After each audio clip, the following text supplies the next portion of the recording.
अंदर 12,000 से 2,50,000 मतलब 2.5 लाख जो है वो अफ्रीकन जो है वो हिंदूज में कन्वर्ट हुए हैं या हिंदूज की तादाद बढ़ी है।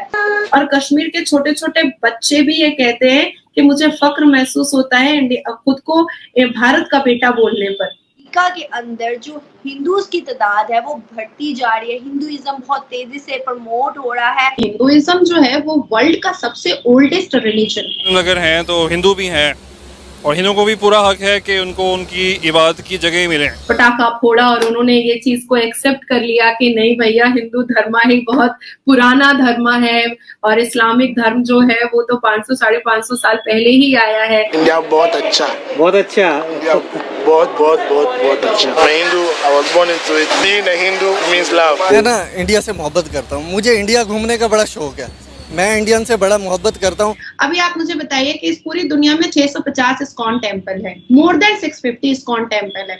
इस्कॉन टेम्पल में क्या होता है, वहां पर हरे रामा हरे कृष्णा की पूरी बातें बताई जाती हैं। मेरे धर्म में कमजोरी है और उनके धर्म में बहुत स्ट्रॉन्ग बातें लिखी हुई है, तभी डरता है। मिसाल कायम करना चाहते हैं कि हम इतना बड़ा यानी कि मंदिर बना रहे हैं। इस बात को तो कोई इनकार अनम कर नहीं सकता है कि हिंदुइज्म जो है वो वर्ल्ड का सबसे ओल्डेस्ट रिलीजन है। कई ऐसे स्कॉलर्स हैं और कई ऐसे लोग हैं जिन्होंने ये भी बताया है, संत हैं, साधु हैं, जिन्होंने ये भी बताया है कि 4,500 साल पुराना है। तो अगर कोई रिलीजन इतना खूबसूरत होगा तो डेफिनेटली लोग उसको अट्रैक्ट होंगे उससे।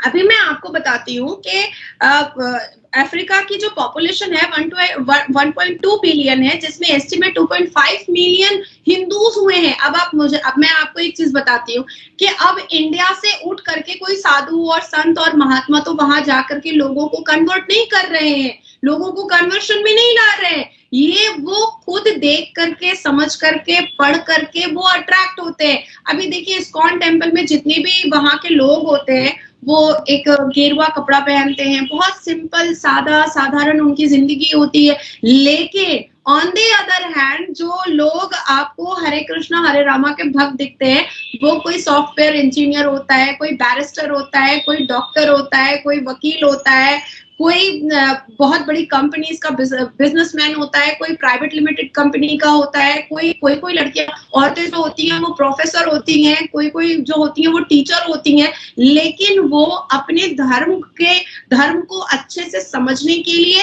जो क्लासेस होते हैं वो इस्कॉन टेम्पल में लेती हैं। कुछ लोग कुछ ज्यादा भावुक हो जाते हैं, भगवान से कुछ ज्यादा अपने हृदय को जोड़ लेते हैं, तो वो वहीं पर रहना और अपनी पूरी जिंदगी को समर्पित कर देते हैं। ठीक है, तो अभी मैं आपको बताऊंगी कि अफ्रीका में जो अफ्रीकन जो प्रो अफ्रीकन होते हैं उनकी जो भगवान है, लेडी भगवान है, उनका अवतार जो है ना वो सिमिलर है शंकर भगवान के जैसा, सिमिलर है। जैसे शंकर भगवान के गले में एक सांप होता है और हमने काफी किताबों में पढ़ा है कि उनके जटों से जो है वो पानी निकलता है, पूरी एक नहर निकल जाती है। तो उसी तरीके से अफ्रीका की जो गॉडेस है उनके भी गले में एक सांप है और वो समुद्र के बीच में बैठी हुई हैं। और जो हमारे जो शिव भगवान है वो पहाड़ों पर बैठे हुए हैं।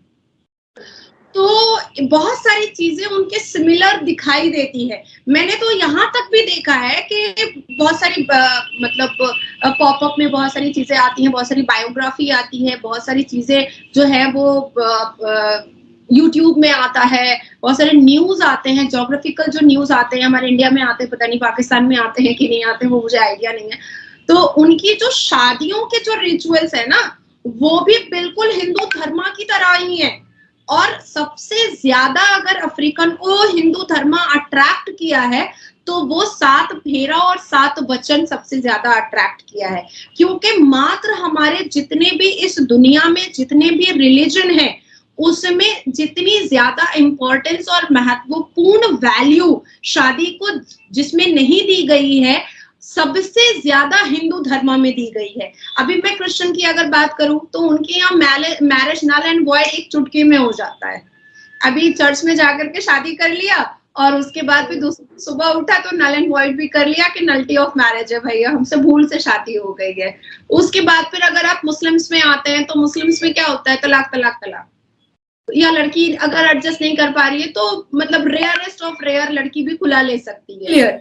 देखिए, हम हमेशा क्रिटिसाइज करते हैं मुसलमान कि हिंदुओं के बारे में इतनी अच्छी अच्छी बातें नाजिया क्यों बोलती है, हिंदुओं के बारे में सनातन धर्म के का इतना सपोर्ट क्यों करती है, नाजिया के मुंह से सनातन मर्दों के बारे में, पुरुषों के बारे में इतनी अच्छी अच्छी बातें क्यों निकलती है। तो अब देखिए, मेरी लाइन जो है ना वो बड़ी लंबी होती चली जा रही है। सिर्फ मैं अकेली नहीं हूँ, बहुत सारी मुसलमान लड़कियां भी है, और अब तो ये 50 साल पुराने जो एक इतने बड़े नेता है और मुसलमान है जो हमेशा पार्लियामेंट के अंदर मुसलमान के पक्ष में बात किया करते थे, मुसलमान के लिए बात किया करते थे, और आज देखिए कि वो मेरी ही लाइन में थोड़ा पीछे होकर के खड़े हो गए और वो भी वही उसी चीज को एक्सेप्ट करने पर मतलब एकदम अग्रेशन में आ गए कि नहीं भैया नाजिया ही सही है और कोई सही नहीं है।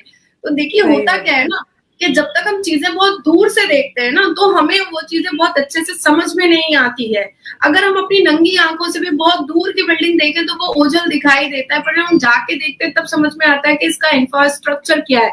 तो उसी तरीके से जब सनातन धर्म को मैंने पढ़ना स्टार्ट किया, मैंने उसको समझना स्टार्ट किया, तो मैंने देखा कि भाई सनातन धर्म में तो लोग जो है वो भक्ति पर बिलीव करते हैं, कर्मा पर बिलीव करते हैं, राजयोग पर बिलीव करते हैं, समख्या योग पर बिलीव करते हैं, फिलॉसफी पर बिलीव करते हैं। तो this is very very good. Hindu धर्म के रिचुअल्स और हिंदू धर्म क्या बताता है, ह्यूमन काइंड बताता है, मैन काइंड बताता है, अपने आप को धर्म के लिए बहुत ज्यादा भावुक दिखाता है। तो दिस इज वेरी नाइस ना, दिस इज वेरी गुड ना। भगवत गीता का इतना सम्मान क्यों होता है? देखिए, मैं आपको बताती हूँ कि जब मैंने भगवत गीता पढ़ना स्टार्ट किया तब मुझे समझ में आया कि I have became more humble.